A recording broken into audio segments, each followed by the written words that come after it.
Good morning, good evening, and a warm welcome to all our distinguished dignitaries, esteemed speakers, chapter members, and participants joining us from India, United States, and across the globe. On behalf of ICI Philadelphia chapter, ICI New York chapter, ICI Michigan chapter, and the members in Industry and Business Committee of ICI, it is my privilege to welcome you to today's webinar on strategic opportunities in IFSC, Gift City, for members in industry and business.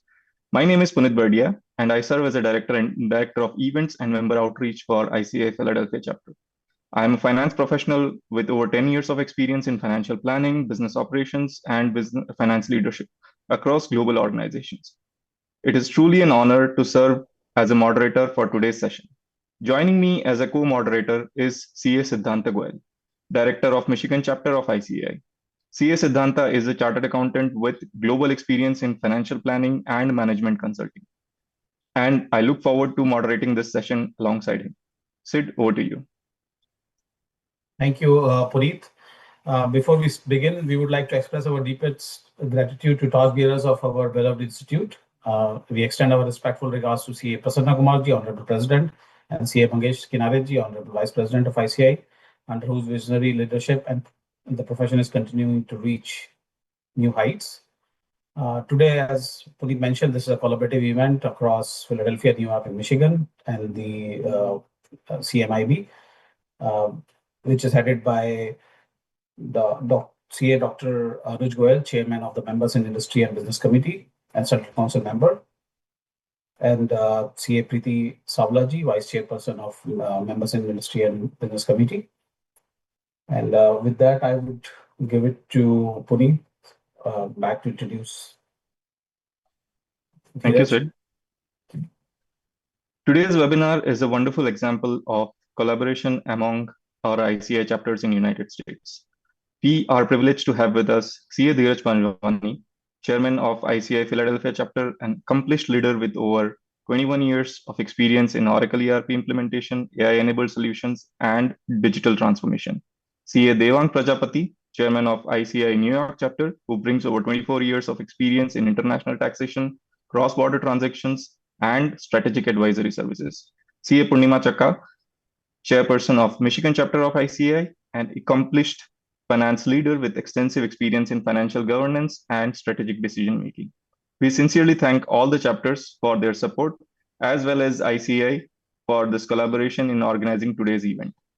I now invite Dheeraj Panjwani, Chairman of ICI Philadelphia chapter, to deliver the opening remarks and welcome address. Dheeraj, over to you. Thank you, Puneet, and thank you, Sid. Good morning, everyone. My name is Dheeraj Panjwani, and I'm honored to serve as the chair of the ICA Philadelphia chapter. I'm delighted to welcome you all of you today's webinar on this Gift City, a topic which is very close to my heart. Gift City is one of the India's most significant strategic initiative and continues to create exciting opportunities for corporates, investors, professionals, and NRIs around the world. Today's webinar is being organized by ICI in collaboration with Philadelphia, New York, and Michigan chapter in the US, and we are pleased to see such strong participation from members across the globe. We are privileged to have two outstanding speakers in today's session, Mr. Amit Kedia, who has been actively involved in the Gift City ecosystem and has been helping corporates and NRIs understand and leverage the opportunities which are available through this Gift City platform. We have been collaborating with Amit for several years, and I'm confident his practical insight will be extremely valuable to all the participants who are attending today. We also joined with Mr. Meet Thakkar, who is actively practicing in Gift City and helping organizations establishing their footprint, expanding their operations. His hands-on experience will provide valuable perspective on the practical aspect of setting up and operating your operations within Gift City. I'm especially pleased to see so many participants joining us from across the US, from the East Coast, Central region, and the West Coast, despite the early morning hours. So really appreciate the flexibility of all the members. A warm welcome to also our members and guests who are joining from Canada, Toronto chapters, Middle East, India, and the other parts of the world. Unfortunately, Mr. Devang Prajapati, who is the New York chapter chairman, he is not able to join us today because of his travel commitment, but he would be attending a little bit later. On behalf of the New York chapter and all our collaborating chapters, including Michigan, I extend a very warm welcome to each one of you and thank you for taking the time to be with us. I'm confident that today's session will provide valuable insight and practical takeaways on the opportunities which are available through this gift city for both the corporates as well as NRIs. So thank you once again for joining us, and let's begin this exciting session and have some nice Q&A session with all the audience and participants. Thank you again. Back to you, Puneet. Thank you, Dheeraj. We now move to technical session. Uh, Dheeraj has already given the introduction of the two esteemed speakers that we have, Mr. CA Amit Kumar Kedia and CA Amit Thakkar. The first session will be with CA Amit Kumar Kedia, and the following session will be with CA Amit Thakkar. CA Amit Kumar Kedia is a chartered accountant with nearly 2 decades of experience in finance and cross-border advisory, with extensive specialization in IFSC and Gift City. His practical experience and deep understanding of international financial structures make him uniquely positioned to guide us through the opportunities emerging from Gift City. Today's session will cover the strategic landscape, regulatory framework, and opportunities available to professionals and businesses within IFSC. Please join me in welcoming CA Amit Kumar Kedia. Amitji, over to you.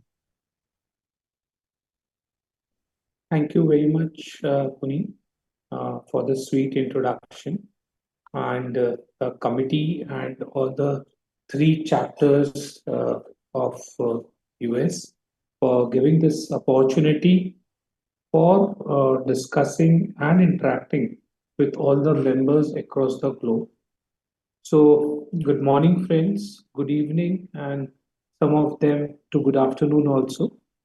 So, friends, as very correctly told by Dheeraj, yes, this is an opportunity which is with us as professionals, maybe in our personal capacity, first and formally, being an NRI or a professional into practice, into industry. Apart from it, it's a big opportunity for the corporates, not even only for the corporates which are in India, but corporates which are across the globe to come and enjoy this jurisdiction, Gift City. So, if we talk about Gift City, it's a gateway, it's a setu, which I would not go into fear from telling, between the globe and the India. And it lies just in center of Gandhinagar and Ahmedabad, there at the state of Gujarat. And this gift city is divided into 2 parts. One is the domestic tariff area, and another one is the special economic zone. So this is what is the most important thing which we would be deep driving later on, but this is what is the takeaway. The location that is in the state of Gujarat, which is very much inside India, and the 2 parts in which this zone is divided, the city is divided, that is the domestic and the special economic zone. So, what we talk about in terms of SEBI, in terms of Mumbai, and if we correlate both of them, then it is said that Security Exchange Board of India is having its head office at Mumbai. In the similar manner, when we talk about the words IFSCA and Gift City, it looks like to be synonym, but this is where is the difference. IFSCA is the authority, and this authority is having its head office at Gift City.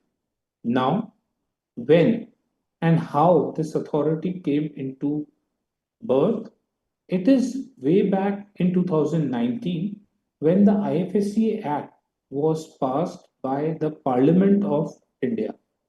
With the passing of this act by the Parliament of India, the authority was set up. which started its operation way back in 2020. Now, it is called the Unified Regulator. Why? Because before 2019 and establishment of the authority, four regulators, that is the Pension Fund Regulatory and Development Authority, which is called PFRDA, Insurance Regulatory and Development Authority, that is IRDAI, the Reserve Bank of India, RBI, Security Exchange Board of India, SEBI. They used to work in this zone. For India also, these are the four regulatory authority which work in hand. But for IFSCA, all these four regulators, a unified regulator got incorporated with the establishment of this act, and that is the IFSCA Act. And this is the authority which is having the jurisdiction at this gift city special economic zone. Now, if we see in regards of the salient feature which gift city brings, then as we just rightly discussed, it's a unified regulator. So you need not to run to north to south or east to west. Only a single authority would going to cater all the concerns which would be there for this particular zone. It is having a 20 years tax holiday. There are a lot of exemptions which have been brought into the Companies Act for the companies which are operative there at IFSC, multiple currencies which are there, and the law, the regulation are so low, so less, still regulated, but the flexibility is very, very high. That is, as the mature jurisdictions which are there across the world, maybe the Singapore, UAE, London, US, Hong Kong, the flexibility of this jurisdiction is far more greater and bigger. So these are the tax incentive which these jurisdictions bring. So out of 20 years, any consecutive 20 years, there would be zero tax. So no taxation for 20 years out of the 25 years. So you can adopt any 20 years which you will to take. 15 years is the corporate tax post this tax holiday. So whenever investors see India, they see that what would going to happen in case this tax period gets completed. We're going to set up our establishment. What would going to happen? So in the budget of 2026, this ambiguity was settled, and it's now 15% corporate tax which would be charged post completion of this 20 years of tax holiday. The GST is exempted, so no indirect taxes are there. MATs are as low as 9%. There is no capital gain, so any transaction done at IFSCA, it's not being considered as a transfer. And as it is not being considered as transfer, there is no capital gain, no withholding tax, no STT, no CTT, no angel tax, in terms of any funds which are being relocated, again, they would be tax free. There won't be any taxes which would be charged. So when we talk about gift, these are the 15 notified currencies which are operative there. One important thing and the shocking thing to some of the members could be that they cannot find INR in it. Yes, friends, INR is not there. You can take US dollar, Sing dollar, Australian dollar, ruble, any these any 15 currency, but INR is not there. So, as told previously, this is a land which is inside India, but the jurisdiction is not India. Income tax definitely is applicable, but there is a Schedule 6 in which there are exemptions. So, effectively, no income tax. Companies Act, the exemptions are there. FEMA, not applicable. So, effectively, it is treated as a jurisdiction which is outside the country. This is what we need to remember very important. When we talk about a special economic zone, we normally comes in mind that it is something in regards of manufacturing, something in regards of trading. But friends, here we need to be very clear that in this jurisdiction at IFSCA, the financial product and the financial services is what is being dealt with. It is only in and around financial products and financial services. And it is not that Indian entities who are having these financial products or services would be dealing, or any entity which is incorporated at IFSC can deal. Any entity which is in and around financial products and financial services across the world would be dealing in it. So any entity which is working in US in any financial product or financial services wants to open their shop at IFSCA, Gift City, they can come and open their shop and so forth for any part of the world. Now, what are the permitted activities if we see the businesses which can be done and dealt with? That could be capital market, fund management, banking, insurance, payment services, global in-house centers, BATF services, bullion exchanges, fintech and ancillary services, and asset leasing. These are the major key business activity which are being allowed to do at IFSCA. Now, friends, if we see and understand and deep dive each and every, some of them would be dealt by me and some by my co-speaker in today's session. So, friends, at any point of time, you find that any question is to be answered, please put in the chat box and we would be surely addressing each and every question before today we conclude this webinar.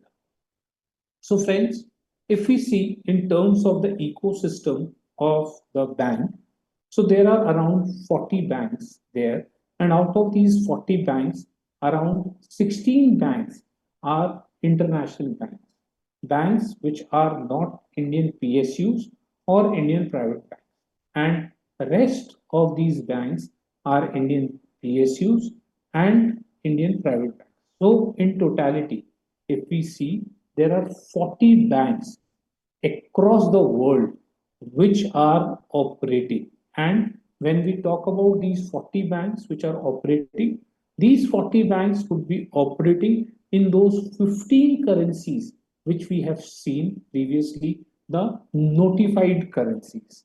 So maybe some of the banks take 5 currencies, 10 currencies. It could be the sweet will of the bank in which currencies they are dealing, but these banks are allowed to deal in these 15 currencies which we have discussed previously. So if we see very specifically towards bank from US, there could be, we can see the Citibank is there, JP Morgan is there, Bank of America is having their very big global capability center there. UK banks are there, Middle East banks are there, Japan banks are there, France, and like miscellaneous banks like from Korea, from Taiwan, from Australia, Germany, Singapore. So you can see how globally the banks are coming and operating there at IFS.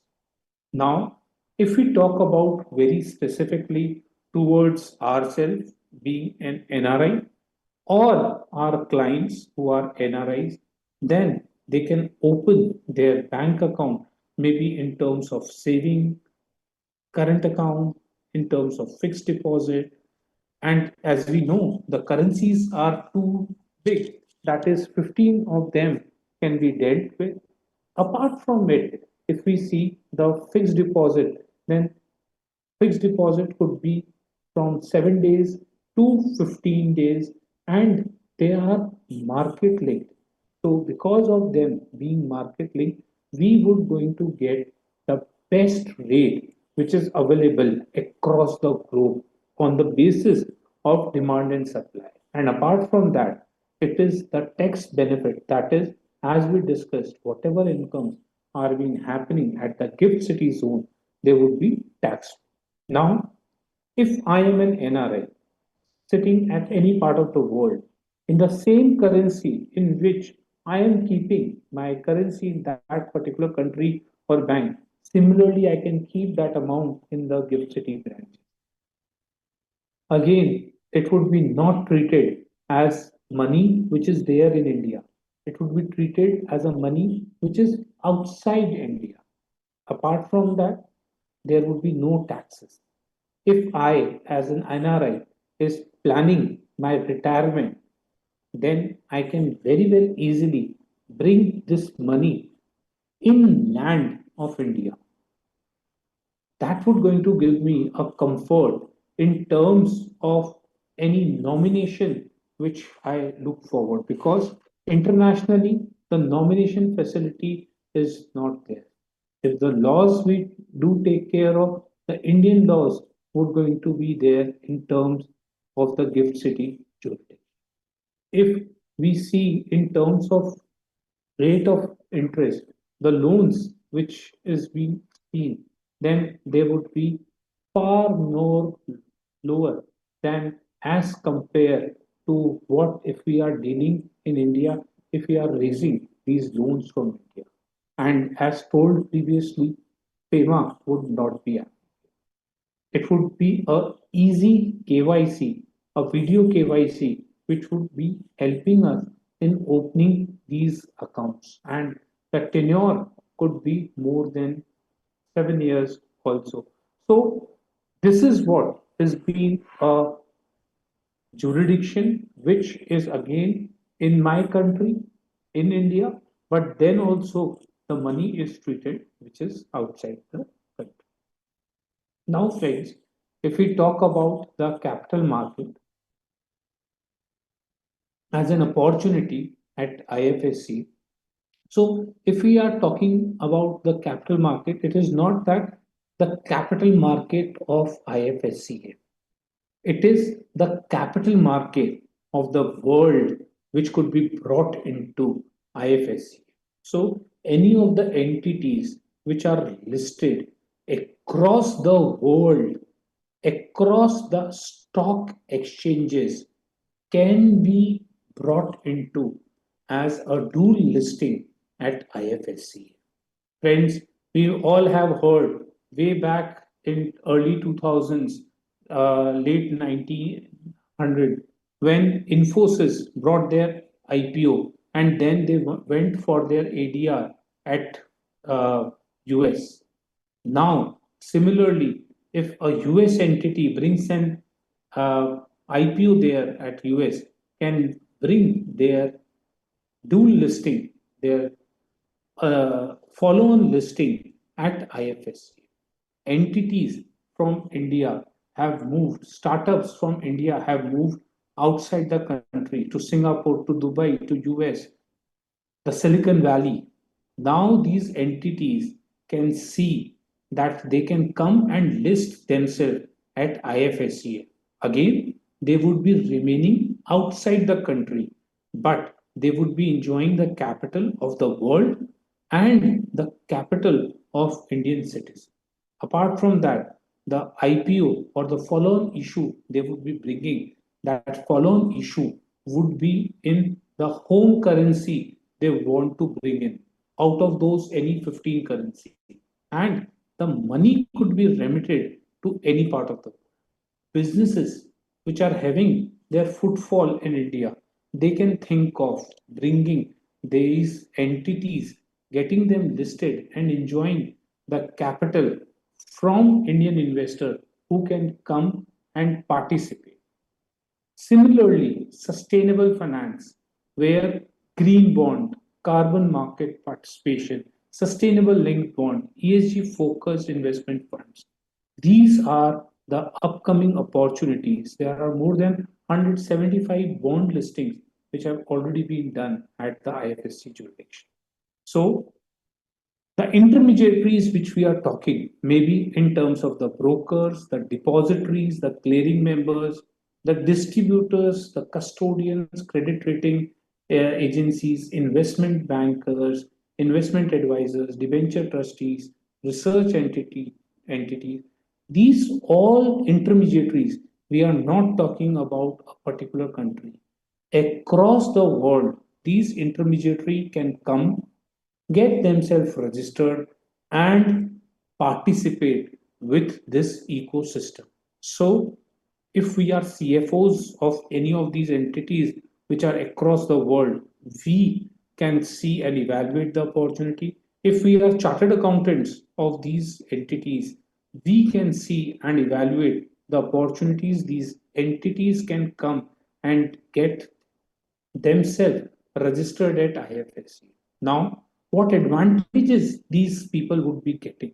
The biggest advantages would be 1/10 of the cost of listing, which they would going to find in the any jurisdiction they are there.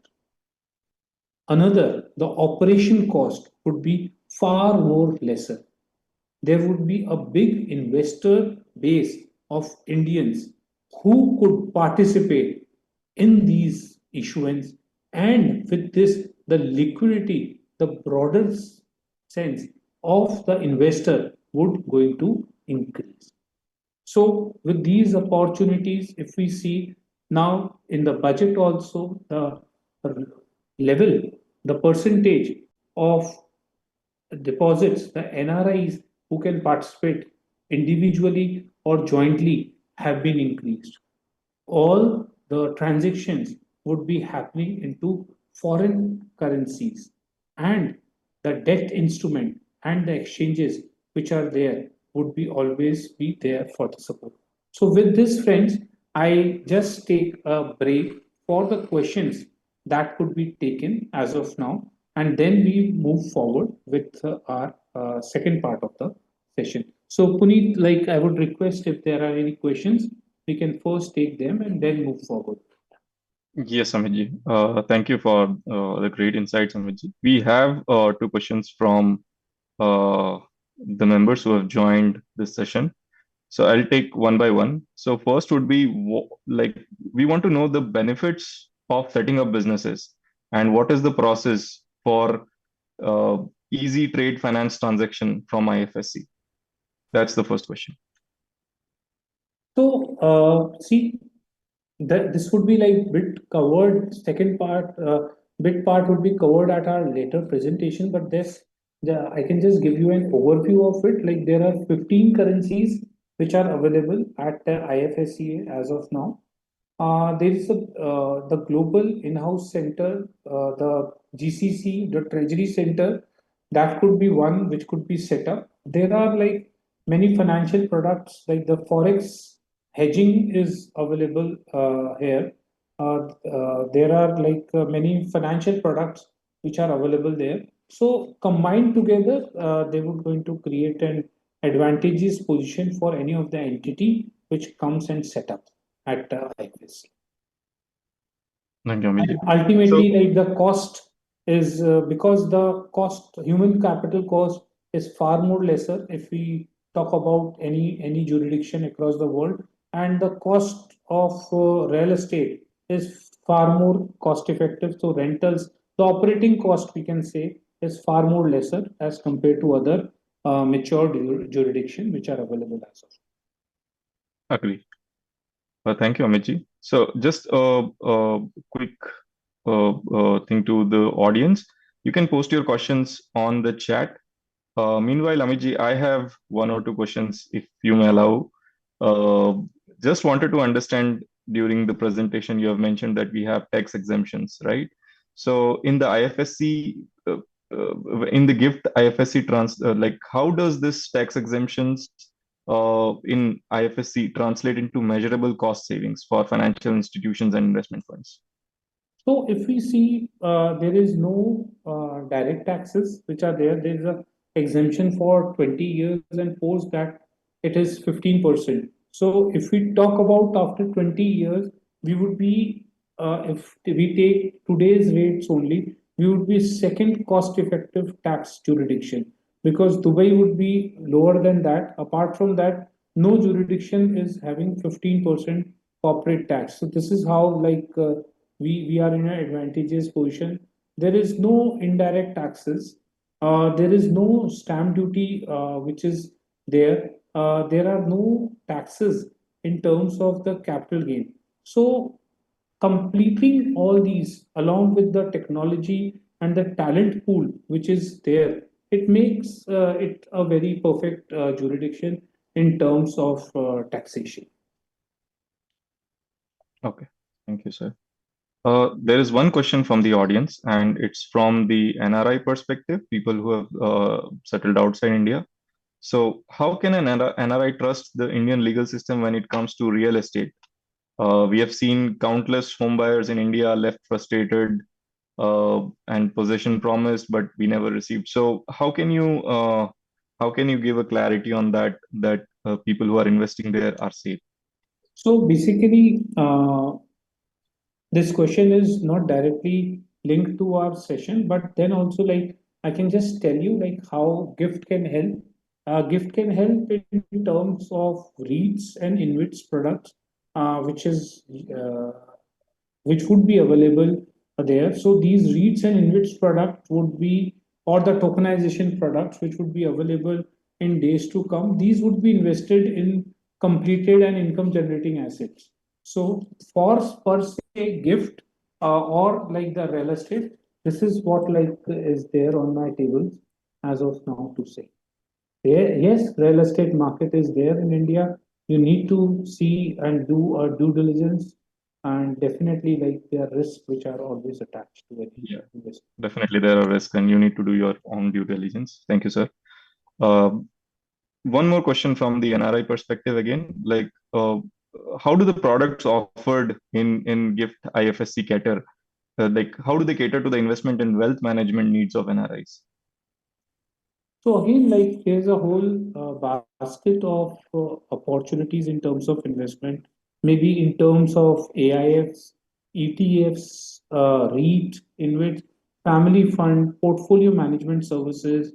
Um, the NRIs can invest cross-border, like so in GIFT, there are funds which dedicatedly invest in China. The banking system is there. There are wealth managers which are there. So yeah, combined together, it's a, you can say, a bouquet of investment opportunity. We just need to pick and choose the flowers which smells better to us and which are more suitable on for which we can take those risks, because like a fixed deposit is also definitely subject to risk, but it's like comparatively less riskier.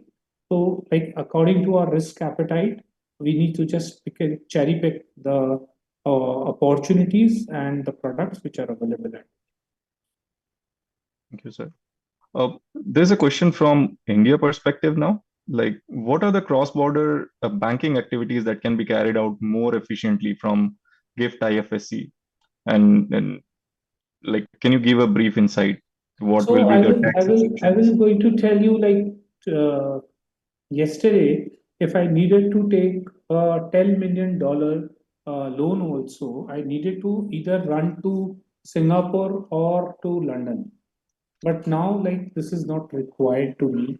Any foreign currency hedging, uh, I can be done, and it is not like I'm telling in respect of Indian entities or Indian person or entity. But like, for example, an entity from US, if they also want to raise loans, they can see the gift jurisdiction as an opportunity. The forex hedging is available. There are trade finances, external commercial borrowing, specifically for Indian entities, which are available. Treasury uh, facilities are there. There are lot many products in regards of treasury which could be dealt with. So yeah, many of the opportunities in banking systems are there. Understood, sir. And sir, one last question before we move on to the next session. How do the IFSC banking units simplify the currency transactions for multinational businesses and NRIs? So again, like a bit part of another part of our session, but I just tell you give you a brief example. So I am an entity which is sitting at IFSC having 10 operations in 10 different currencies. Now all those 10 different currencies could be brought in at gift banks and could be either converted into a single currency or can be kept according to my sweet will, because gift is providing 15 currencies. So all those currencies which are spreaded across the world now can be consolidated and can be kept at gift city itself. Okay, sir. So we can move on to the next session. Yeah, thank you very much. So moving forward, what we have covered was capital market, and this is what a US-based entity, which is now filed their DRHP at GIFT, would be coming up with their IPO very soon. So now, if we talk about the fund management entity, which is there, the fund management ecosystem, which are there at IFSC. So this fund management ecosystem can work as a fund management entity, which like an entity, an enterprise can open their fund, their operate as a fund management entity. They can do their core activities of investment, the fund management, asset management there, or they can pool their investors who are focused across the globe. So all the internationally global investors can be pooled and could be brought under these fund management entities at IFSC. So the products which we were talking about, the NRIs, are in terms of the family investment funds, the funds which are venture capital schemes, retail schemes, ETFs, portfolio management services, special situation funds, REITs, InvITs, third party fund management systems. These are what are the opportunities which is being provided at IFSCA for the investment. If we talk about the broader sense, these rates, the net worth which is required at IFSCA, are far more lesser than if we see any of the jurisdiction. So, in case any of the authorized FME is looking forward to open their shop, they would be just needing 75,000 US dollars at their net worth.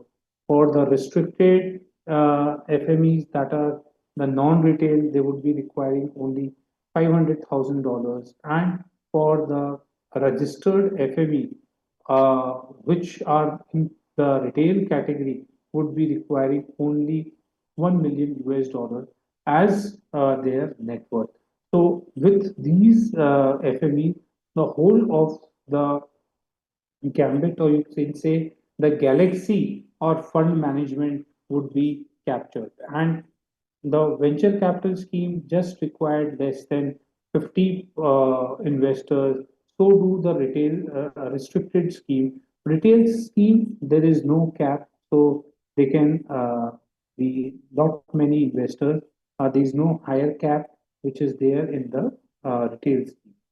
So if we see the category 1, category 2, and category 3 fund management, the AIF schemes, they would be again capturing in terms of the hedge funds, uh, the private equities, the startups, the ESG, venture capital, they all would be covered. So across the globe, if we see, the funds are now moving towards IFSCA for their relocation or for their new issuance that they are looking forward to build with. So if we see in terms of the benefits, they would going to give the global access. So as told by me previously, there is a China fund which is being incorporated at IFSC. So money across the globe can come accumulate at IFSC, and then the investment would be flowing down to China. If we see in terms of the flexibility, they are far more flexible in terms of opening up of the family offices and the venture capital schemes which could be done. And the entry barriers are so low as compared to the world benchmark, that is to an extent of just 3 million is what is the entry barrier which is there.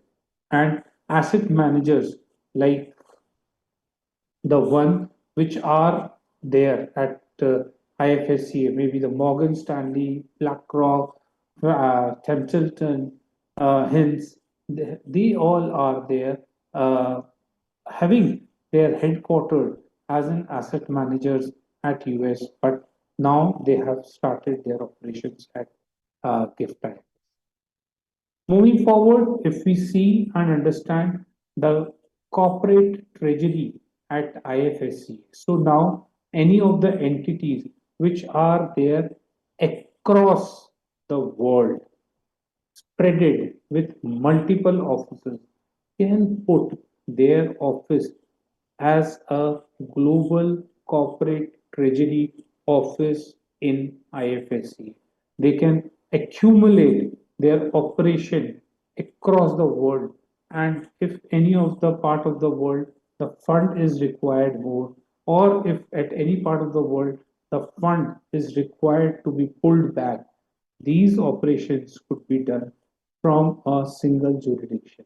If they think that they need to do their operations, their investment from a single jurisdiction. They want to keep all the spreaded currencies in different countries in a single currency, or may keep those currencies in multiple different banks at IFSCA, then that could be done very easily. So, in a single screen, these all advantages could be pulled by these entities at IFSCA, maybe in better management, a cost effective management, because again, the cost of human resource which would be there at IFSCA would be far more cost effective as compared to a management, a human resource which is there at any other part of the world. And in a single jurisdiction, when you are getting 15 currencies and so many multiple options of allocation of your fund, investment funds, apart from the forex hedge, apart from taking up the loans, keeping your deposits, taking trade finance. So each and everything you are getting in a single jurisdiction. And over and above, icing on the cake is the taxes. Whatever incomes is being generated at IFSCA because of the transaction, they would be tax free. No taxes would be to be paid. They would be the simplest and the easiest financial manner in which these activities, the workings could be done with, could be dealt with. Now, if we see similarly, the Global Capability Center could be kept at IFSC, maybe in terms of their financial accounting transaction, their IT service, their risk management, their data analysis, their research and development. That could be put and brought at IFSCA and could be dealt with the jurisdiction. Now, friends, the most important aspect is the BATF, TechFin, and the ancillary services activity which can be dealt at IFSC. So, if we see as a chartered accountant, we can open our offices which are running at any part of the world, can keep our office here at IFSCA, can earn our pieces and not give a single rupee of tax for 20 consecutive years out of 25 years. Apart from this, we can create IFSCA as our global head office where we can provide the TechFin and the ancillary services to the entities across the world. So, bookkeeping services may be in terms of preparation of the books, maintenance of accounting records, or the ledgers and the journals at a single place for our client across the world. The taxation services, which could be given cross border structuring, which could be dealt with. The accounting services, maybe in terms of preparation of their financial statement or the reports which are required, or the financial crime compliances which could be done. So the activities which we are talking here is not specifically to the IFSC. Definitely, we can give these services to the entities which are there at IFSCA, but these services can be given to entities across the world from this jurisdiction. Again, what are the biggest two advantages? Taxes and the cost effective operational cost, maybe in terms of the real estate or maybe in terms of the human capital and the talent. We know what best talent we can get there. Similarly, the TechFin ancillary services in terms of providing the advisory, HR payroll process, the KPOs, marketing support services, fund administration, fund accounting, risk management. In terms of the TechFin services, there could be the cyber security, fraud detection, big data analysis, digital identity, KYC, DLT, tokenization, digital banking solution. They could be some of the activities which we can opt as an opportunity for us. So thank you very much, each and every one of you, for patiently listening to me. Would be happy to connect to you on LinkedIn and keep updated between ourselves. Would looking forward for any questions if there are. So Puneet would be happy to answer if any questions are.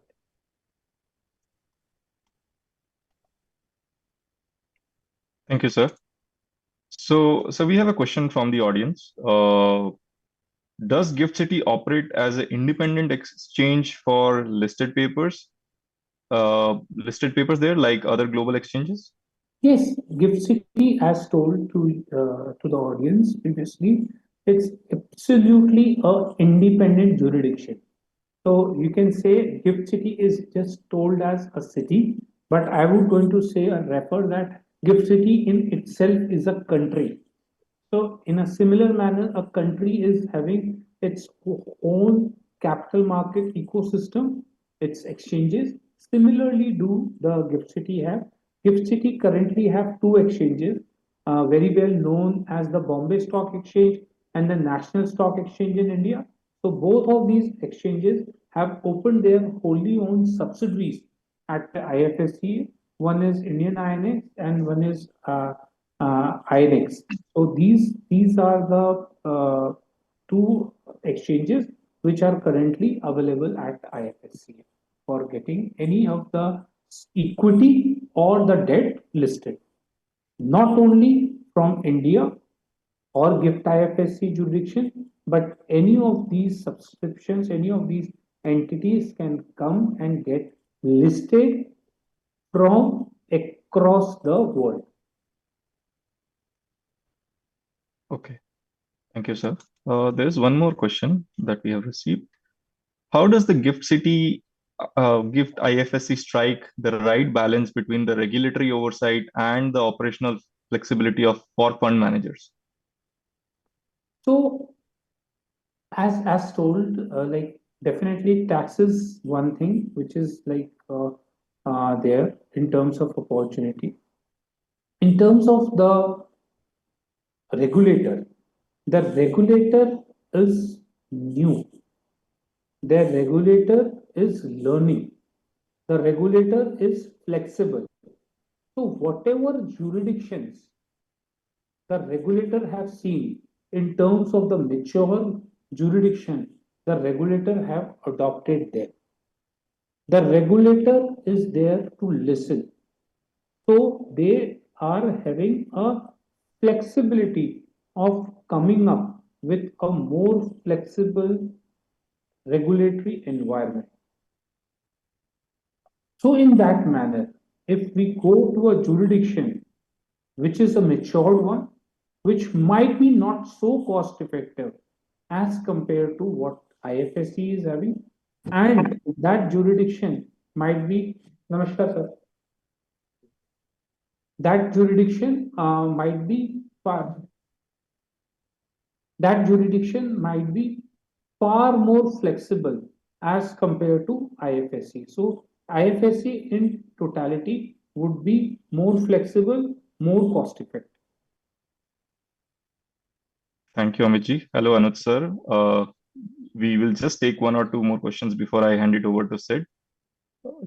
We'll just take a minute and then we'll close this first session. Last question, Amitji. How do the different fund management entity, like FME categories, help firms scale their businesses as they grow? So the opportunity, because like the fund managers, which looks forward for different class of investors across the globe. So there where the allocation can happen in different categories. There are retail schemes also, restricted, non-restricted, AIFs. So the catering of all the classes of investors across the world are available at IFSC. And when the knowledge of investment is increasing now day by day, the growth of these funds would automatically happen in time to come. Thank you, sir. So we'll close this session, Amitji. Thank you so much for the insightful presentation and for sharing your extensive knowledge on Gift City and IFSC opportunities. Your practical perspectives and real life examples have provided valuable guidance to our members and helped us better understand the evolving landscape of international financial services. We sincerely appreciate your time, expertise, and contribution to today's session. So we'll move on to the next session, and I'll hand it over to my co-moderator, Mr. Sid, to take us through the next session. Just to interrupt, I think our chairman, sir, is there. Yeah, I will introduce him. Yeah. Thank you, everyone. Thank you, Amit. Thank you, Puneet. And we have the privilege of having the chairman, sir, in the call. So I would like to give a brief introduction. So CA Dr. Anuj Goyal, the Central Council member of ICAI, has over 30 years of experience and has made significant contributions to the profession. With his extraordinary tenure of 20 years in the Central Council, he has held key leadership roles, including the chairman of the regional and central committees, and currently serves as the chairman of the Members in Industry and Business Committee, which is organizing this event jointly with us, international chapters. And he has also done extensively research, publications, and professional development initiatives. Thank you, sir. Over to you for your keynote. Thank you very much, Sid Goyalji, from the Michigan chapter of ICI, for taking the lead to have this very, very important webinar on strategic opportunities, IFSC Gift City for members in industry and business. Am I audible? Yes. Yes. Yes, sir. Yeah. Yes, sir. Yeah. So I'm really very happy that we are having very, very prominent resource persons today. Just now, India from Pink City, Jaipur, has talked about strategic opportunities, IFSC Gift City. And of course, we are having CA Meet Thakkarji, our another guest speaker. And I welcome our very, very prominent leaders, CA Dheeraj Panjwani ji, Chairman Philadelphia, Chapter of ICI, and CA Devang Prajapati ji, Chairman New York Chapter of ICI. And of course, we are having Purnima Chakka ji, Chairperson, Michigan Chapter of ICI, and Anita Suneja ji, Secretary of Committee for Members in Industry and Business, and Siddhant Goel ji from Michigan Chapter, the moderator. So I'm really very happy that having this webinar. All the members and persons are with us on this very, very important topic for the members, and we are looking for the Viksit Bharat by 2047, how with the help and support of the members of the Institute of Chartered Accountants of India, best of the accounting professionals, how we can go to the next level.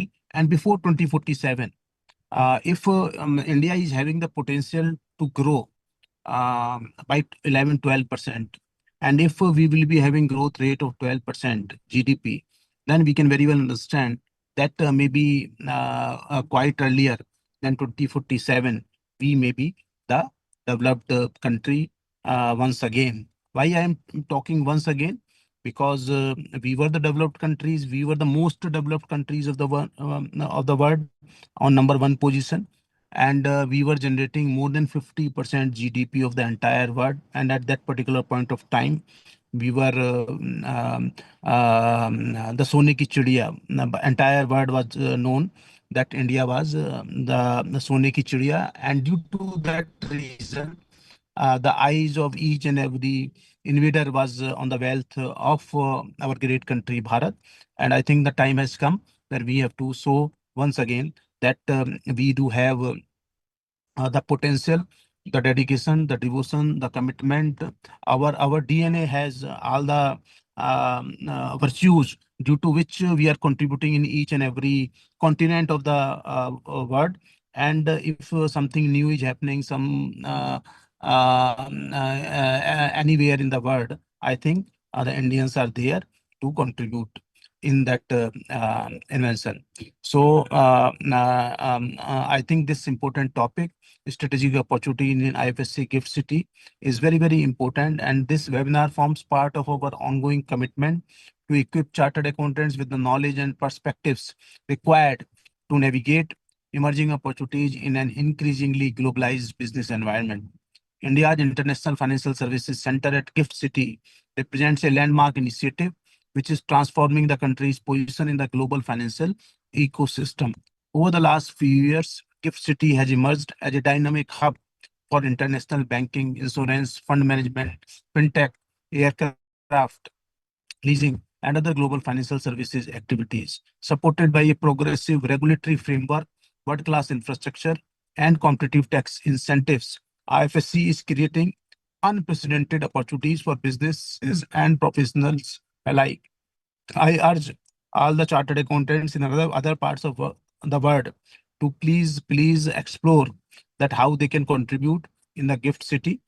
And for chartered accountants, particularly those serving in industry and business, the growth of IFSC opens new avenues in financial management, international taxation, regulatory compliance, treasury operations, risk management, corporate structuring, fund administration, and strategic advisory services. As organizations increasingly explore global markets and cross-border transactions, the role of finance professional is becoming more strategic than ever before. Understanding the IFSC ecosystem is therefore not merely an option, but a necessity for professionals seeking to contribute meaningfully to organizational growth and competitiveness. The Members Industry and Business Committee remains committed to empower members with relevant knowledge, contemporary insights, and practical guidance on emerging areas of professional significance. Through initiatives such as the industry conversations, we strive to bridge the gap between policy developments, industry practices, and professional excellence. I am confident that today's discussion, led by our distinguished speakers, will provide valuable insights into the opportunities, regulatory landscape, and future potential of IFSC Gift City. The deliberations will undoubtedly help participants understand how they can leverage this evolving ecosystem for professional advancement and business growth. I'm really very happy that our very prominent speakers are there. Moderator is there, very active moderator, and organizing team, the chairperson of all the three very prominent chapters of ICI for their valuable contribution in making this session possible. I also thank all participants for joining us and demonstrating their commitment to continuous learning and professional development. I can see that thousands of participants are there. That shows their commitment and zeal to have the continuous professional learning. I wish all of you a highly informative and engaging session. Thank you very much. I'm really sorry I am traveling, so my video may not be so effective, but next time I will certainly ensure that you all get the best of the video. And I couldn't connect to you in the beginning, but better late than never. Thank you very much. Thank you, sir. Thank you, CA Dr. Anuj Goyal. It has been our privilege to have the valuable insights and your guidance, and most importantly, your commitment. You are traveling and still you are making the time to make sure that you give the time to the team here and also to all the viewers around the world. Thanks a lot for your leadership. Thank you. Thank you. So with that, I would like to move forward to the core of today's session. It's my absolute pleasure to introduce our esteemed speaker, CA Meet Thakurji. Meet Thakur is a distinguished chartered accountant bringing over 10 years of extensive experience in taxation, regulatory advisory, and business setup. He currently spearheads the Gift City practice in Corp. His profound specialization lies in IFSC structuring, fund setup, and navigating complex cross-border regulatory frameworks. Given his deep practical expertise in this domain, we are in for a highly insightful session on how industry professionals can leverage these structural frameworks. Please join me in welcoming CA Meet Thakur as he takes the virtual floor. Thank you. Meet, over to you. Thank you, Sid. Good morning, good afternoon, and good evening to the audience. I'm just checking if my screen is visible. Perfect. Thank you. So I'll take up some topics that were left out from the last conversation. This is the gist of the topics that I would touch base upon. I'll firstly cover the insurance and the reinsurance bit. Then I'll go back and touch upon the financing piece, which was left out, which is aircraft leasing, ship leasing. Then I'll go to the next a very effective topic for universities. And then I go to the next topic, which is PSPs, which is payment service providers. Then I'll talk about a few emerging regulations, which is oil field equipment leasing, real estate tokenization, VCCs, ETPs, OTC derivative But transactions. Niji, I think your screen is not visible. Okay. Thank you, sir. Now it is visible. Sorry. Thank you. Thank you, sir.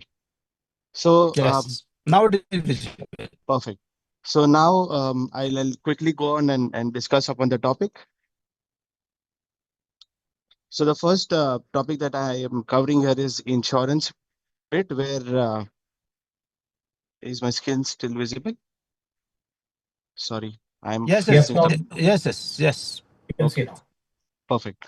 Yeah, so in the insurance bit, insurance is one of the fastest growing sector of India, and basically GIFT has thought, why should India import all the services? Why can, whenever a large aircraft, a large shipping fleet, which is being financed or purchased, or a project which is being developed, why it cannot be leased out of GIFT IFSC? And that brings to the government's objective is that still not visible. Let me just share screen.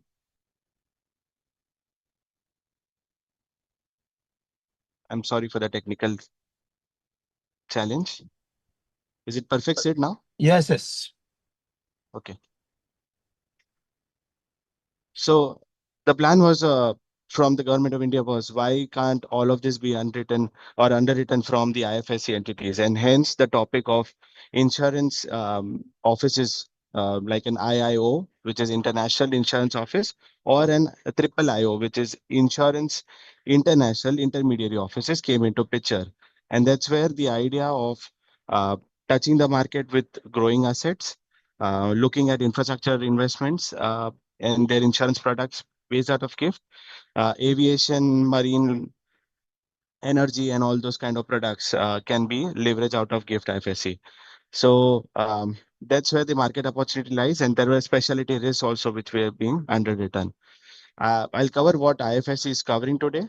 IFSC is covering direct insurance, in reinsurance, insurance intermediaries, where direct insurance from Indian insurance or foreign insurance, reinsurance from again in Indian as well as foreign both, and insurance intermediaries covering insurance brokers, corporate agents, surveyors, loss assessors, third party admins, and managing general agents.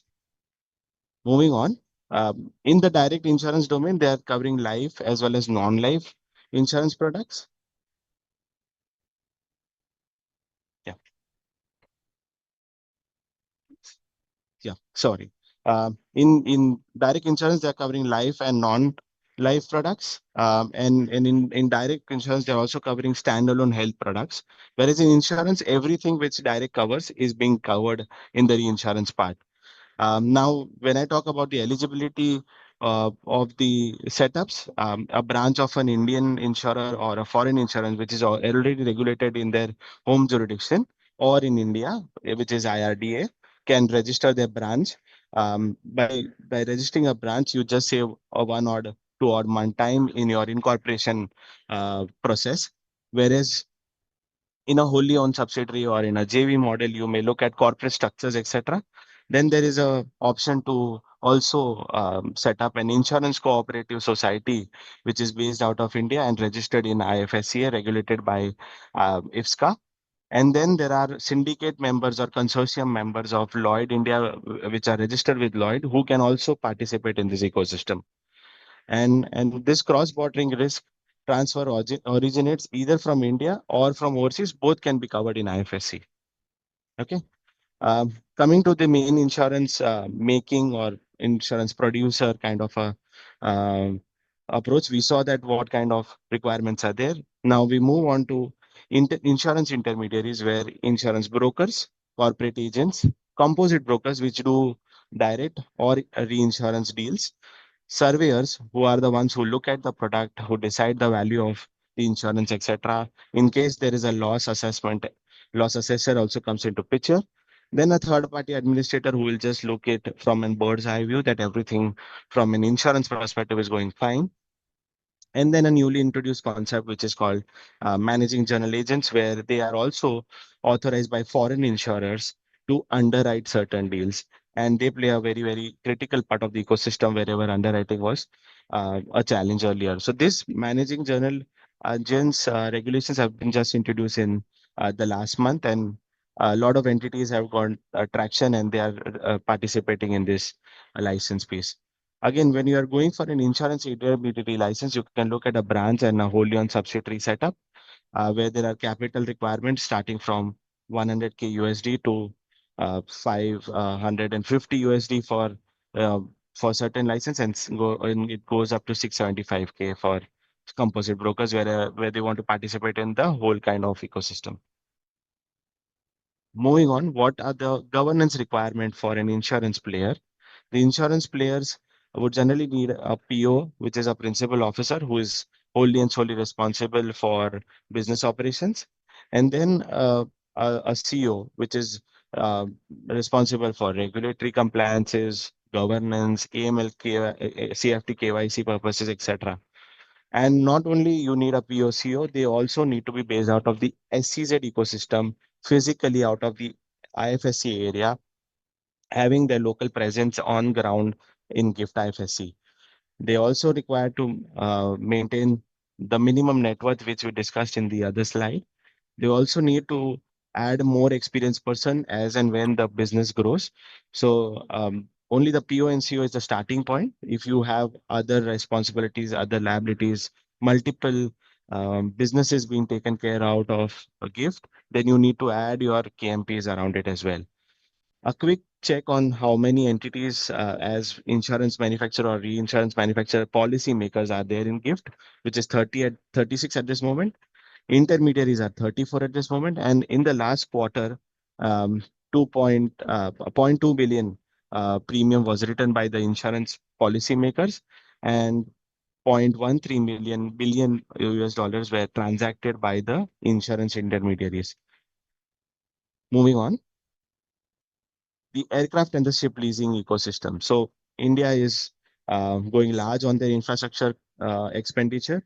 Um, Aviation and shipping being one of the largest sector which is in focus for the Indian government, and hence a need to create a platform where traditionally the leasing was being done from whether Dublin from Ireland, or the ship leasing were being done from Dubai with from the IFSC zones, etc. And looking at the increasing need of our aircrafts and ships, the need for bringing an overall regulatory framework under the finance company guidelines. IFSC has notified two ship leasing and aircraft leasing regulations and framework. Um, the framework talks and allows a lot of global leasing entities to participate. They bring in a lot of maritime finance companies on the ground. They'll also attract a lot of PVC kind of deals happening through this ecosystem. Then a lot of various treasury centers around this financing companies also can be opened and operational out of gift.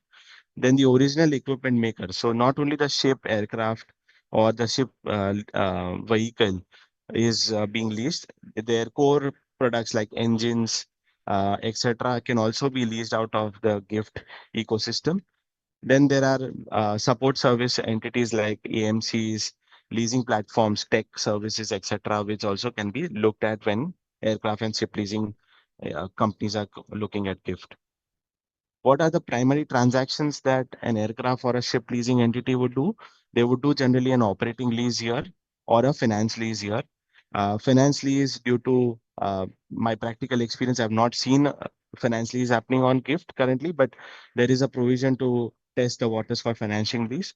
Then there is a CLN lease back kind of an agreement, which is the most fluid and the most happening kind of transactions are being done on this domain. Then there are asset acquisitions and disposals which is being allowed out of gift IFSC. During the leasing process, there's a lot of syndication which is happening. A lot of banks from IFSC are participating in these deals and financing the deal. Then there is a lot of scope to look at structuring a lot of asset financing around this. So you may have an NBFC, you may have a bank who come as a consortium and support this aircrafts or ship leasing kind of a requirement. To start a aircraft or a ship leasing entity, you may start with a very low, a very minimum kind of a net worth requirement, which is 200K US dollars. And then if you're doing certain financing lease kind of transaction, the net worth requirement increases to $3 million. Again, a PO and CO is required to be appointed. They both will have the same roles as we spoke in the other slides about the overall business operations. The CO will look at the regulatory compliances and EML KYC for the set of clients are being onboarded. And then again, there is a need to appoint independent directors, right set of people, as the deal size involved is huge when an aircraft is being passed on or a ship is being passed on. Um, Moving on to some quick stats, aircraft lessors, 35, ship lessors, 36. So these are the entities which are already licensed and operating out of GIFT. Around 375 aircrafts have been already been booked or leased out of GIFT IFSC, and around 37 ships have been leased out of GIFT. Moving on. The very uniquely placed when we saw the initial slide, it was mostly on the financial products, financial services. Now we move to a very different topic, which is an educational sector, where foreign universities, and when I say foreign universities, it includes overseas educational institutions as well, who are in the top 500 QS ranking. It may be subject wise or it can be overall ranking, are also allowed to set up their international branch campus or their separate institutions out of GIFT IFSC. The degrees that the foreign universities will be issuing to the students that attend the course out of this GIFT campus would be equivalent to their home jurisdiction campus. So you get a feel of India and you get the degree out of their home jurisdictions. Um, these courses are allowed only in the subjects which are permissible under the IFSCA regulations. Um, the the foreign universities can open and branch campus, or if they are private limited or closely held institutes, they can also look at offshore education centers. They may offer degree courses, diploma courses, or certification courses, short term, long term, based on the permission that they have received from IFSC. They can also undertake research courses. It's something which is under pipeline. We have not seen any research courses being issued out of GIFT IFSC so far. They can collaborate with a lot of industry and academic players. A couple of universities who were started somewhere in 2024 have already released first of their batches, and most of the students have already got their placement in reputed institutions, etc. And the again the courses that are conducted and the degrees which are issued are par with their home jurisdictions. Quickly covering the topics are generally around fintechs, financial management, science, technology, mathematics, engineering. And it can be a combination of all of them, or it can be either all of them, which are looking from an foreign university perspective. So they may go for fintech as well as science. They may choose to take all of them as well. Now let's discuss why all these foreign universities are setting up in GIFT. So firstly, they are out of the UGC norms, which is relevant when you set up something in India. So once you're out of UGC, you can become a for-profit kind of an organization as well. Why a foreign university will set up their shop in GIFT? A very, very easy answer. India has the largest young population, and hence it gives them a direct access to the Indian talent pool. Um, Full academic autonomy, because they will be replicating the course which is based out of the home jurisdiction. They don't have to comply with the Indian norms, etc. So the full autonomy of the academia kicks in. Again, an international curriculum and an international recognized degree. So the students also get an attraction whether they want to spend a lot of other more dollars and go to the home jurisdictions, or can also take the same degree with the same kind of professions and staff sitting out of GIFT IFSC. Global research opportunities sitting out of GIFT rather than going to various countries outside India, and also liberalize repatriation framework. Like I said, they are not subject to NPO or NGO kind of organization. So they are able to repatriate the money that they make out of these operations very easily to the home jurisdictions with certain withholding tax and taxation norms. Um, Talking about the three operational IBCs, so a couple of them are coming out of Australia and one out of UK. The UK batch started last year, so the first batch should be out by the end of this year. Number of students that we have seen, 200 to 300 students approx, and the pipeline shows another two UK universities which are setting out their shop in GIFT. Moving on, the payment service provider license. So the payment service provider, the payment services providers license, which is basically the PSP license, very, very integral role to play. They play like a tech role in handling the money between a bank in India versus with the bank in outside India, etc. So they'll help process the payment faster. They'll facilitate easy um, cross-border transactions. They're also allowed to create the digital wallets, and also issue prepaid instruments which can hold foreign currencies out of Gift IFSC. Then they can also provide merchant payment solutions, vendor payouts, management, etc. Then they are able and they are equipped to digitalize a lot of payment infrastructure, which is not the case when it comes to a lot of banking operations when compared to India or certain jurisdictions outside India.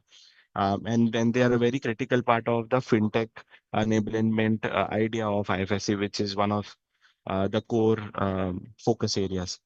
What are they allowed to do? So they are allowed to open an account. They are allowed to issue e-money like wallet services. They're allowed to also open escrow accounts in case of M&A deals, in case of trust deals, etc. And escrow services becomes very, very critical. Merchant bankers services, merchant acquisition services, cross-border transactions, and multiple services which can be done with a single PSP license. So it's like if you take a PSP license and tick at all the activities that are listed above, then it becomes a one-stop solution for any banking uh, ops for any authorized dealers or any participants based out of IFSC. What is not allowed, you can't become an agent. You are a principal to a principal kind of an approach. There cannot be any paper-based models. That is what they bring on the table. They bring the tech stuff. They cannot be a part of settlement system. So the reliance is again there on the foreign banker as well as the Indian banker in case there is an INR credit. Securities payment, if there is certain deals, investments which are being made by INRIs or residents outside India, they can be a part of this. They cannot facilitate intergroup transfers. They are technical availability to support on any transaction is not there. So they are the money movers rather than a money facilitator. There is a limited use payments instrument which is there. I will not touch upon this topic. It's a big topic to discuss, and they cannot become a facilitator between one PSP to another PSP, which is inside the IFSC. Now, let's typically look at what are the net worth requirements, etc. So IFSC is notified two kind of PSPs. So one is a significant PSP where your operations grow beyond certain limits, then you are liable to bring in certain net worth requirements, which is $1 million in this case. And then you are a regular PSP, so somebody who's just starting a business or who has floated a unique idea and has passed the licensing net. You can start small and then become significant when you cross certain limitations. Um, so the fintech companies can open a PSP shop. They can show certain banking histories that they've handled and then take up the license and give. Foreign payment institutions like Razorpay, etc., are looking to set up their shop in Gift in order to handle the flow of transaction from India or to India. There can be banks and financial institutions who can participate, technology and payment services entities who can participate. Um, Alpaca, which is one of the known names based out of Singapore, has just set up their shop in Gift. Group and companies which are related to the regulated entities which are there in Gift can also set up their shop in Gift IFSC. So Belong Group, who has a distributor and a broker dealer license, also has a PSP license of their own. What kind of structures that you can look at? Again, the same private limited entity, LLP, or a branch of a regulated entity. I'll just quickly touch upon the flow of transaction where the PSP is placed.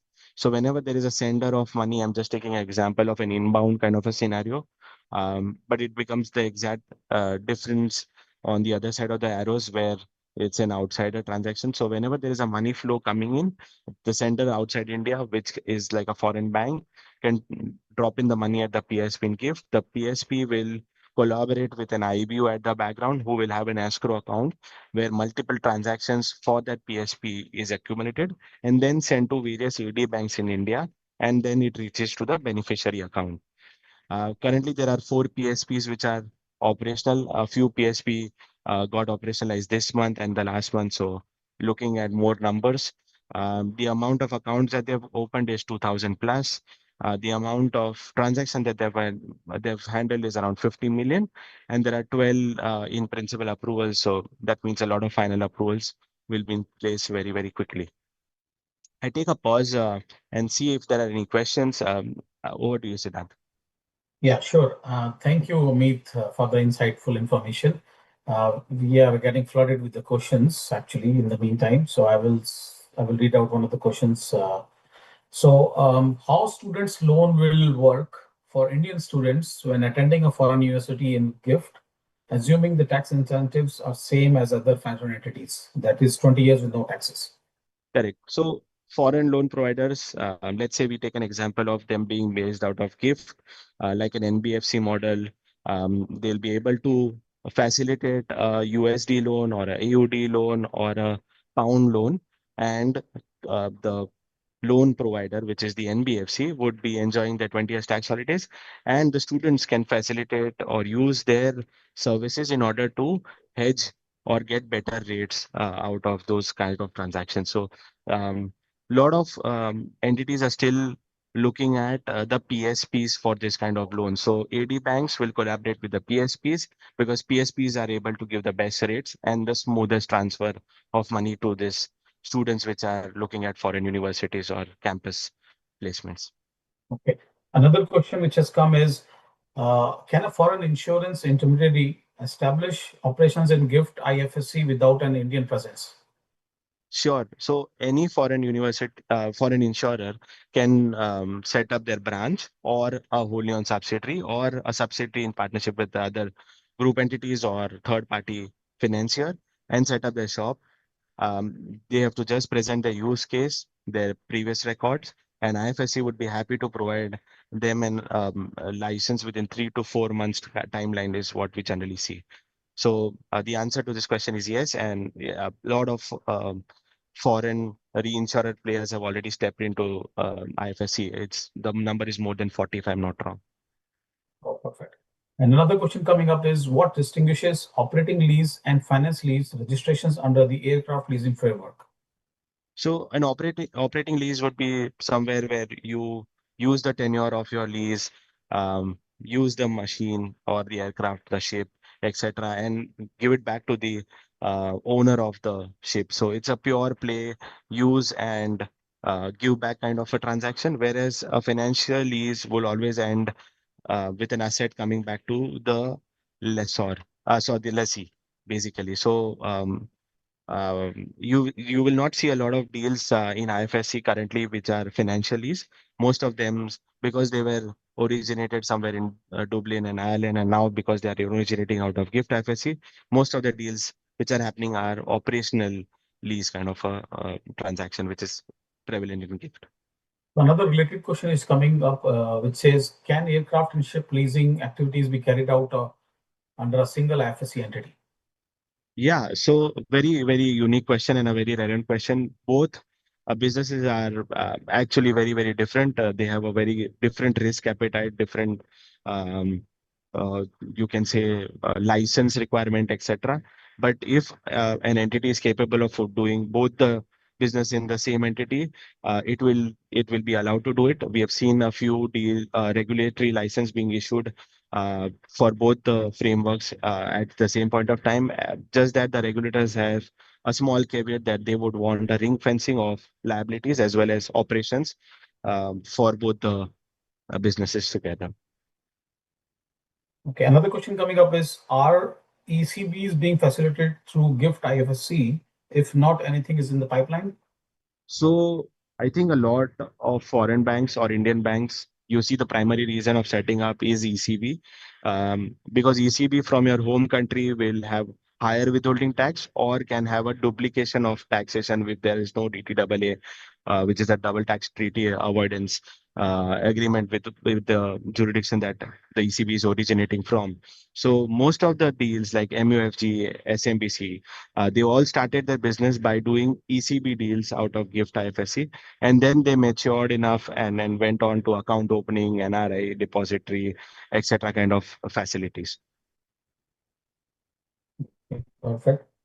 Next question is, what are the key regulatory expectations for technology and cybersecurity under the PSP framework? So the regulatory framework is very, very tight when it comes to PSP because one, you are using technology second you are in the money movement flow. So there can be a lot of lapses, etc. So if you see the overall ecosystem, the cyber security and the resilience framework is very, very important. That's where the governance piece starts. Then there are AML KYC checks, very, very tight. There are a few KYC norms which are allowed, or few digital KYC in case of Indian audiences allowed. But for foreign investors or foreign non-Indian kind of an audience, everything paperwork wise is still physical. So very, very close net from an IFSC perspective is infused there. Then there is a grievance redressal timeline and a cyber reporting timeline which has been notified by IFSC, which is less than 24 hours in both the cases. So IFSC is strongly looking at there should be no digital frauds or no digital misuse at least the PSP infrastructure level. Another question that just came is if is a gift city entity treated as a foreign company under the Companies Act Section 2, subsection 42? Uh, Very technical question. No, it is not a foreign company because it is incorporated in India at Gandhinagar, which is the nearby MCA jurisdiction for the gift city. So it is not a foreign company. It is a domestic company having a lot of caveats or a lot of exemptions under the Companies Act. So one of the couple of examples is that you do not need to appoint an internal auditor if you cross certain threshold. You don't need to do CSR activities if you don't cross a certain level of profit for that year. So it is a domestic company, not a foreign company, and hence the foreign company rules don't apply, but the domestic company with certain caveats apply. Thank you. Another question which has come up is how important is AML/CFT compliance in obtaining an FSC license? Again, so AML, KYC, CFT is a non-negotiable term because India as well as GIFT both are administered by FATF. There's a lot of assessment which happened couple of years back where the AML, KYC guidelines were adhered, not adhered, checked, double checked. IFSC keeps doing the surprise inspection and visits on ground. We have seen a lot of orders in the public forum for fund houses, brokerage houses. It has started with certain warnings, went on to certain penalties, and also surrender and termination of licensing. So AML KYC, because of the FATF guidelines, is a non-negotiable for IFSC. So before onboarding any customer, AML KYC check becomes mandatory for every entity which is in IFSC, except there are certain carve-outs like foreign universities, etc. And then your business risk assessment areas also kicks in. So ba- based on your license, it differs, but non-negotiable item for IFSC. Thank you. Quick note to the viewers. So please keep on putting your questions in the chat box. We will be happy to answer them. Before we move on to the next section, I would like to put one more question to you, Meet. So the question is, how important is operational substance for the regulated entities? So in my couple of slides, I tried and stress upon having a PO and CO out of GIFT. So the principal officer and the compliance officer have to have the substance and also the independence of working as a unit out of GIFT. This is very, very important because from the OECD guidelines and all the BAPS pillars, we have seen how important it is to prove an effective management place. And India has always been on the wrong side of the law because of certain judgments. But if you see the principle wise, if PO and CO are operating out of GIFT and you have the infrastructure built around them, then there will be no challenges from a local presence perspective. Their management and their sum and substance requirement tick boxes on. Perfect. Thank you, Meet. So I think we can carry on the next section with you now. Thank you so much, Sid, for taking up the questions. Thank you. So now I'll take up some emerging areas in GIFT. So we spoke about a lot of areas where we saw funds, CMIs, insurance players, leasing, etc., and especially the bookkeeping, accounting, taxation, and tech fin and ancillary services. So I'll touch a few areas which IFSC is looking forward to in the coming 6 to 12 months. Because IFSC has always been visionary in terms of introducing a new framework. They bring in a consultation paper And through that consultation paper, they'll take public comments, and post the public comments, they'll issue the draft regulations and the final regulations through an official gazette. So recently, we have seen a few discussions around oil field equipment testing because India is becoming the largest consumer of energy. Oil assets have been commonly financed through specialized platform and to certain jurisdictions. So IFSC is proposed to bring a fully aligned framework for oil field equipments, which is similar to what they brought for aircraft and ship leasing. So learning from that success stories where challenges, etc. The oil field equipment leasing framework consultation paper is out. What it will bring on table is that it will help optimize the capital expenditure that the entities are incurring, and also bringing in a lot of operational viability. So like leasing an aircraft has brought a lot of operational benefits. Uh, Oil field leasing equipments will also bring a lot of answers to the demand for the leasing solutions, which is there coming out from the Indian ecosystem. Um, what is still not there in pipeline is the tax amendments for this oil field equipment. So once we see the regulations full-fledged framework, I think the tax amendments are suitably going to be followed. Um, what we see as a benefit for the oil field equipment leasers or lessees is that there is going to be a lot of financiers market which will come from the funds ecosystem, the banking ecosystem, and the NBFC, the finance company ecosystem.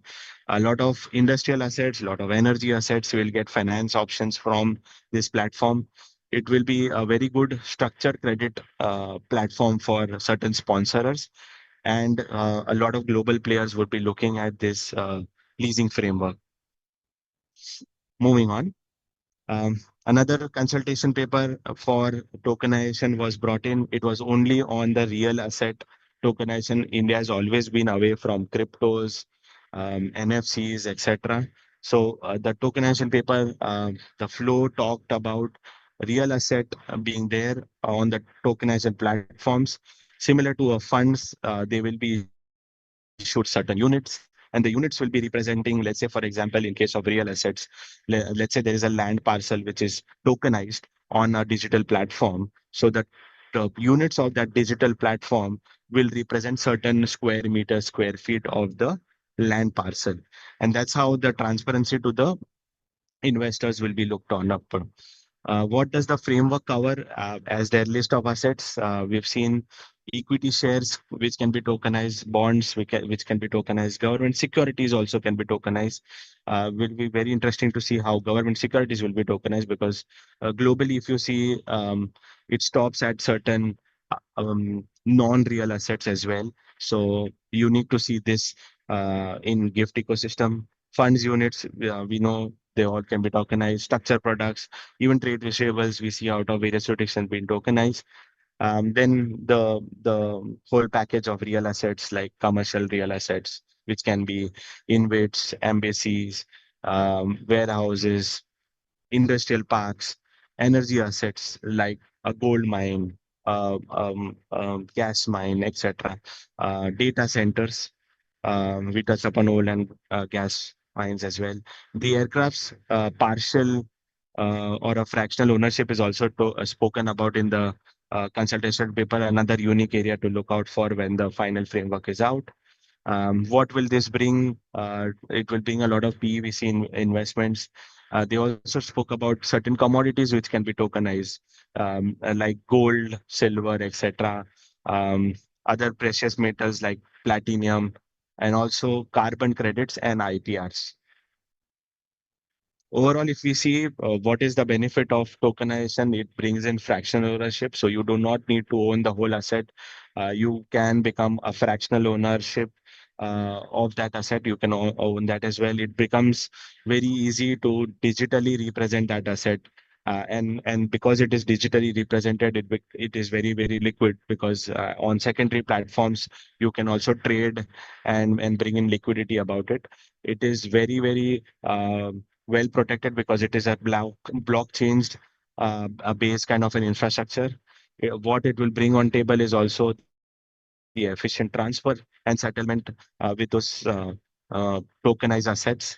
Lot of cross-border transaction can happen. Let's say if there is an land parcel in India which is tokenized, a lot of non-residents can can participate on such platforms and utilize the opportunity for investment.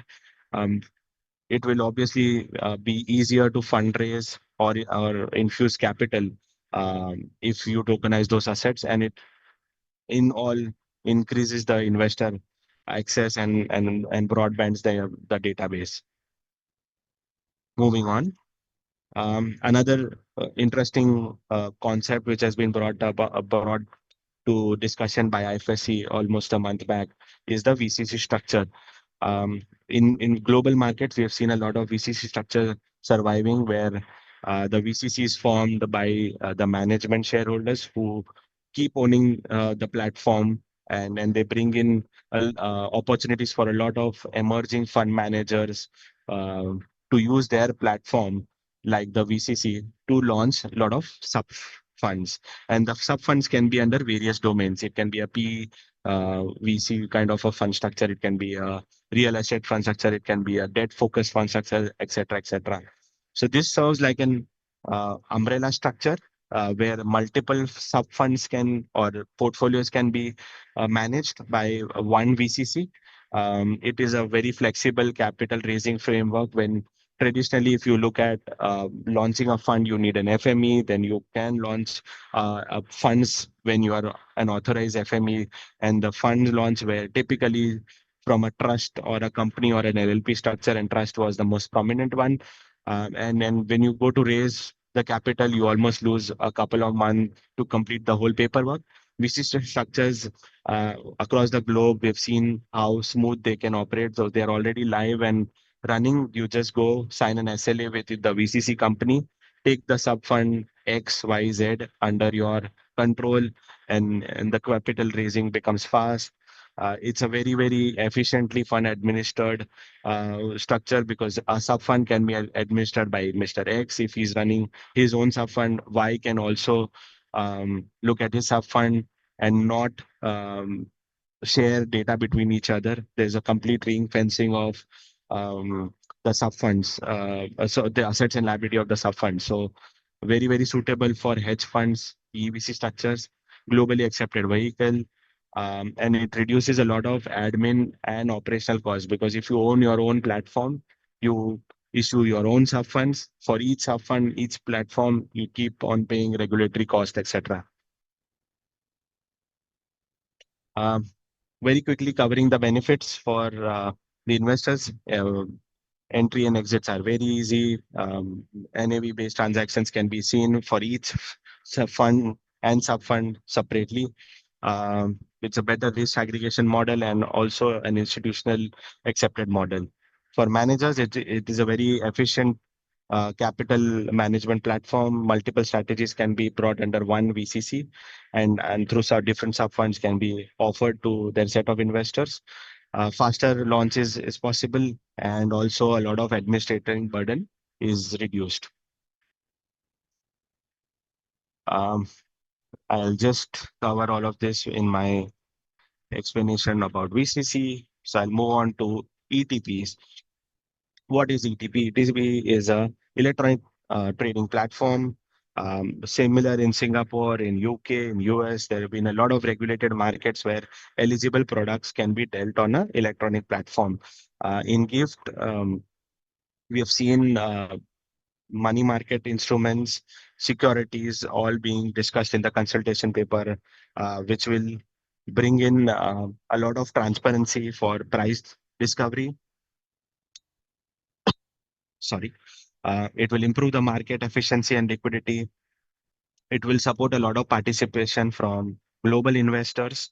It will reduce settlement operational risk if this platform is brought in, because when the platform onboards a buyer and a seller, the whole KYC check, the ML check, and the sourcing check has been completed. It will also facilitate a lot of um, automation in the trade execution. Moving on. Um, OTCs. So OTCs derivatives are very, very prominent product, not available in gifts. till now is also being consulted, and a working paper has been brought around this, where there are corporates who need hedging solutions, that the dealer comes in, the OTC contract is executed and then settle at the end of the tenure, and this helps in overall risk management.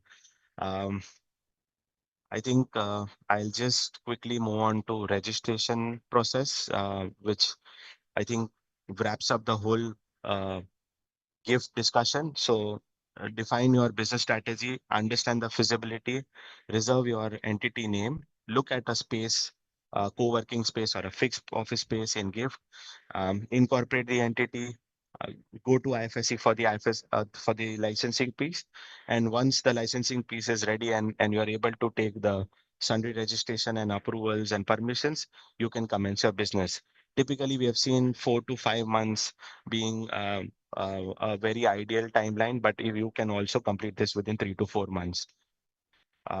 If I just quickly touch upon the documentation part from an ownership and a corporate entity perspective, you need your certificate of incorporations, your shareholder details, your UBO details, few board resolution declarations and forms as your licensing activity would require. Quickly on the KYC and the regulatory documentation side, you need to apostille and notarize your paperwork based on the jurisdiction that you come from. You may take exemptions and benefits of Commonwealth Convention with India or Hague Convention with India, and then provide regulatory declarations and source of fund information, and then your business plan, your KMP data, which is who is going to be your PO, CEO, director, shareholder on the plate. And then the licensing application goes through a single window processing, which is called SWIT. Um, you can track your application, see where the license has reached and what is the next step of activity. Very quickly, before I wind up, I just want to talk about a couple of critical success factors when you apply for registration with IFSC. So clearly define what you want to do, benchmark it with the IFSC regulations that you are looking at from a business opportunity perspective, create a very good and an explainable business model around it, help it with certain financial projections because it's a mandatory part of your application form. Make it as realistic as you can and as clear with your assumptions. Um, Identify the qualified people under the regulatory framework, the principal officer, compliance officer, or any additional KMPs that are needed. Create a structure around the governance which meets the regulatory expectations, submit the documentation, and anticipate a lot of regulatory queries from background checks or the paperwork that you have submitted. Coordinate for the bank account opening, submit the paperwork earlier so you are able to get your IFSC licenses very, very quickly. And before I wind up, just a few things that our professional friends can look at. When you are sitting in various jurisdictions outside India or even in India, you can look at international structurings when there are foreign investors or foreign participants looking to come into GIFT. Um, GIFT also benchmarks itself with US GAAP and IFRS kind of requirement. Um, you can do regulatory representation. You can look at cross-border deals where there are M&As which are also happening in GIFT, lot of exits, etc. happening. Um, in continuous retainership, you can look at ongoing compliances. You can also become a platform for investments, fund administration, fund formation, and cross-border financing. With this, I wind up and take up any questions that would be there in chat box. Yeah, thank you, Meet. Thank you for your insightful presentation on the strategic opportunities for IFC, GIFT City for our members in industry and business. Your expert breakdown of the regulatory landscape from established frameworks like insurance, payment services, and asset leasing, emerging innovations like asset tokenization and variable capital companies gave our members a clear and actionable roadmap.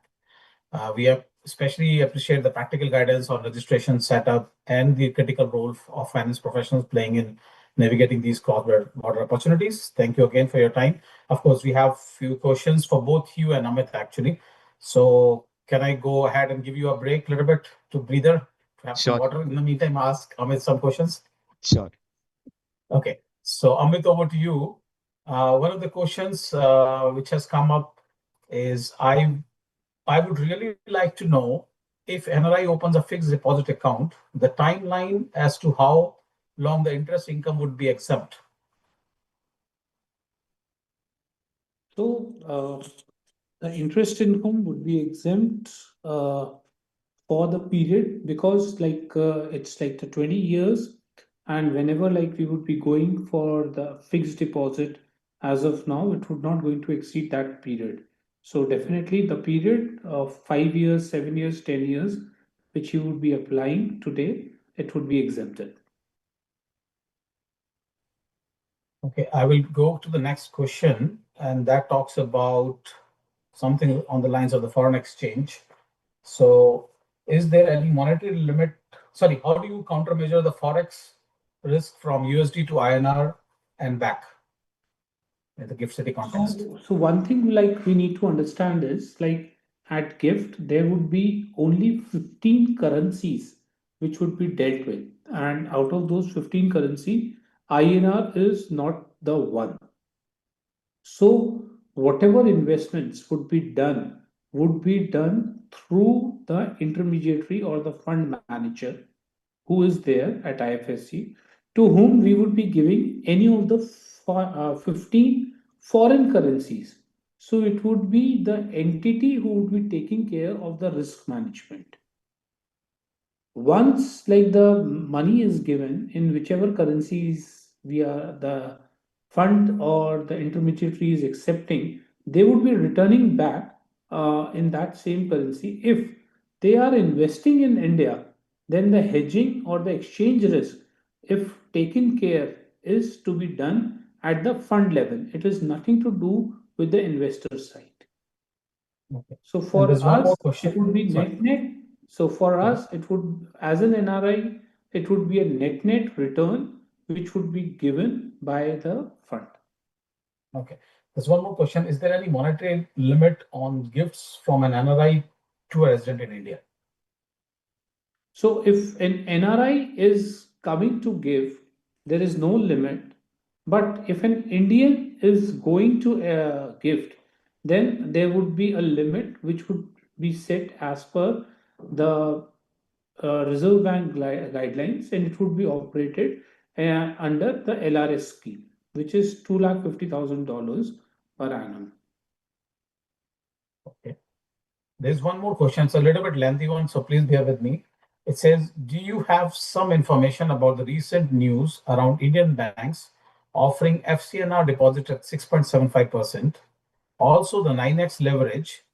Is there any minimum deposit requirements? Do you have to place the deposit with the same bank from whom you are borrowing? Example, you place an initial deposit of 100,000 with the bank, and a bank then gives you 9x, that is 900,000.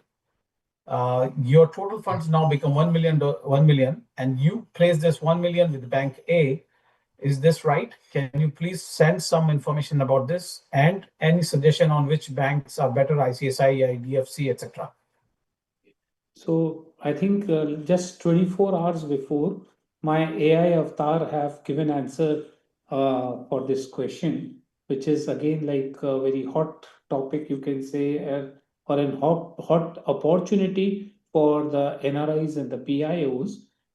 Here, like I would going to say, first and formally, like it is not the deposit and the lending bank would be same. That is for sure. They could be different.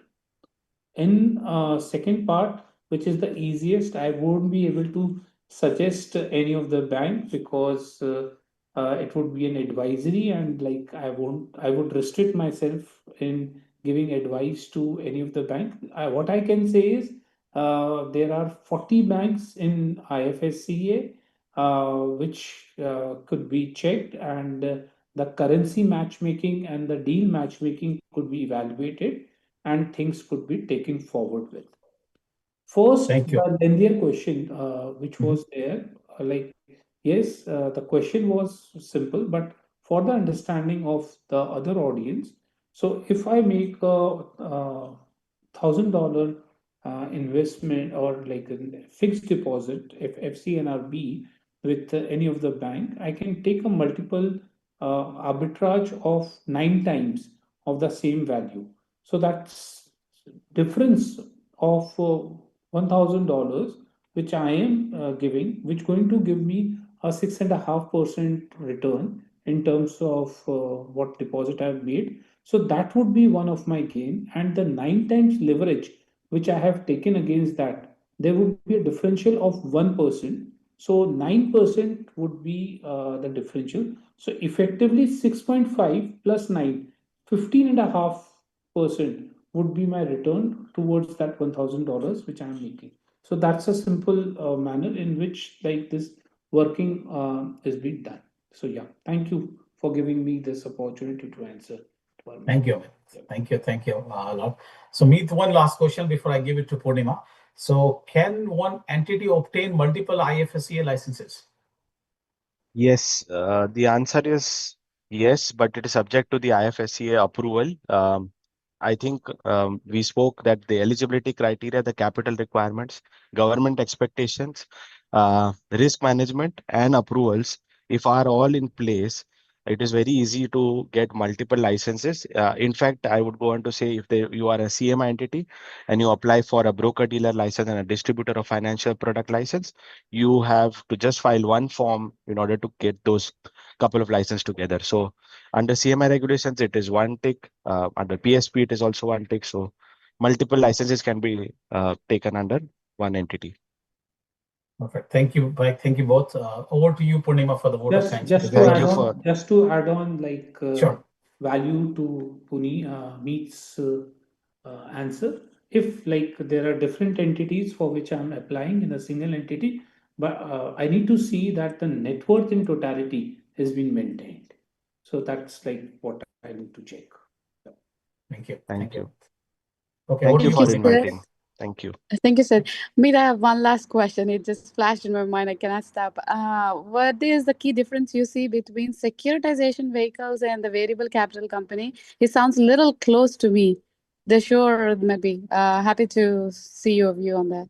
So India for securitization assets have been typically using trust as a structure.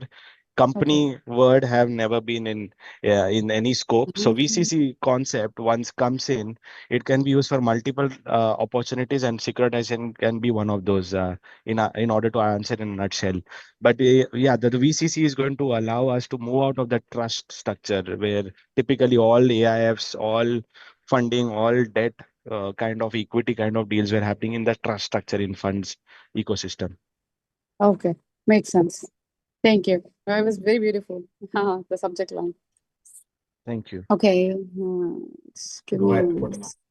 Yeah. With this, I got an opportunity to conclude this beautiful event. Good morning, evening, and respected dignitaries, esteemed speakers, and professional colleagues. Myself, Purnima Chaka, chairperson of ICI Michigan. It's my absolute privilege to present the vote of thanks for today's session.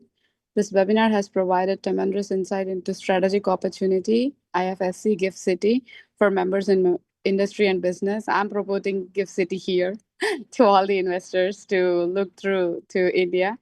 First and foremost, I would like to express my profound gratitude to leadership of the members and industry and business committee. A sincere thanks to CA Anul Goelji, chairman of member and industry and business committee, for gracing us with his presence and delivering an incredible, insightful keynote address. We also extend our heartfelt thanks to Preeti Pras Salva, vice chair of member and industry and business committee, for setting a strong foundation for this event with her inspiring thought to have this done. To my expert speakers, our own dear Amit Kumar Keriaji and Meet Thakurji, thank you for sharing your specialized knowledge on cross-border advisory taxation, regulatory framework on Gift City. Meetji, I still can't stop thinking on the payment and the whole banking sector that you covered, OCC, securitization. I'm coming from banking, so insurance, whatnot. Thank you so much. It was very good information for all of us. Your deep practical expertise has provided immense value to all the professionals who attended today, like as how I relished today. A collaborative event of this scale requires tremendous teamwork, for sure, across the borders. I want to sincerely thank CA Dheeraj Panjwal, chairman of Philadelphia chapter of ICA, for setting the perfect tone with his opening remarks. His vision came true, you can say. Similarly, my gratitude goes to CA Devang Prajapati, Chairman of New York Chapter of ICA, for his collaboration. Next comes our wonderful moderator, CA Siddhant Goelji, our Sid, Director of Michigan Chapter of ICAI, as we know, for his outstanding coordination efforts with the ICSA India members in Industry and Business Committee to make this joint event a reality. I must also extend my appreciations to our co-moderator, CA Puneet Bardia, Director of Events, Philadelphia Chapter of ICA, for his excellent execution and support throughout today's program. We would like to also extend our heartfelt appreciation to CA Anita Suneja ji and Ms. Purva for the well coordination. They are the backbone for us. Finally, a big thank you to all the members who joined us today. Your active participation is what makes this event a success. We look forward to seeing you at our future initiatives. Have a wonderful evening, everyone. Thank you, Purnima. Thank you, everyone. Thanks for Thank joining. you. Thank you. Bye. Thank you all.